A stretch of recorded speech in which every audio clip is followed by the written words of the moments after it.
they call them the ones who were allowed in the house, and then those that were in the field picking cotton, right? And so it over time created this sort of communication where if you were lighter, that you were better. And in the same context that if you white means right.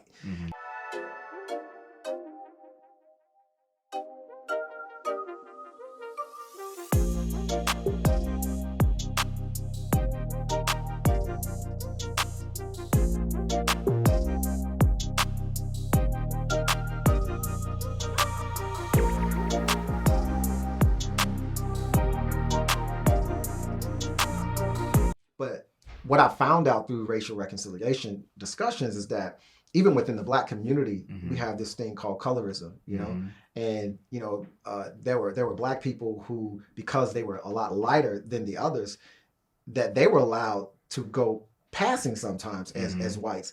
And then my boys call it, they call them the ones who were allowed in the house, and then those that were in the field picking cotton, right? And so it over time created this sort of communication where if you were lighter, that you were better. And in the same context that if you white means right. And so there's this video that's played of an experiment that took place, right? And the experiment, like Jane Addams or something like that. Yes. Yeah. Where the kids, so the kids, doll. they came into the room. They had a Black kid, I'd say all Black kids, and they had a Black doll and a white doll, and the kids had to choose which one they wanted, and then they told the reasons why they wanted that one. And 95% of the Black kids chose white dolls because they said that it was better and that the black dolls were bad. And these were like third graders or something like that. They were not even teenagers or preteens.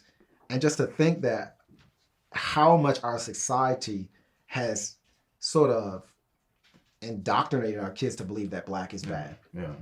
Man, that was heartbreaking. Like for me, like it literally brought me to tears that our kids as young as 3 years old are thinking like, man, because I'm Black, I'm no good. And so, but if you think about it though, right? Like if we look at the spectrum of like Blackness, it's so limited, right? Like I think that's why like shows like Insecure like did really well, because they showed a completely different dynamic of like Black people. Because I can remember, as far as I want to say, I was like a teenager, right? Like all you know is a certain type of Black person.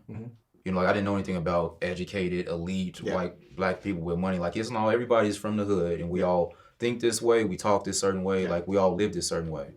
So I think I don't want to kind of blame it on the media, but I think obviously when you only have this limited lens of what Blackness looks like, not black and right or wrong, but just Blackness looks this one way, it's very difficult for you to kind of step outside or know anything other than that, you know? Let alone identify with it. So what do you... Because real quick, let's think about it, right? If we were to go back to where we came from, right? And I was to bring a couple of guys, I know a couple of guys, you know, right? They will probably see the life you're living now, right? Like this entire area, like how was that even possible? Like you're like a unicorn, right? Because of just the limited perspective that we get, you know?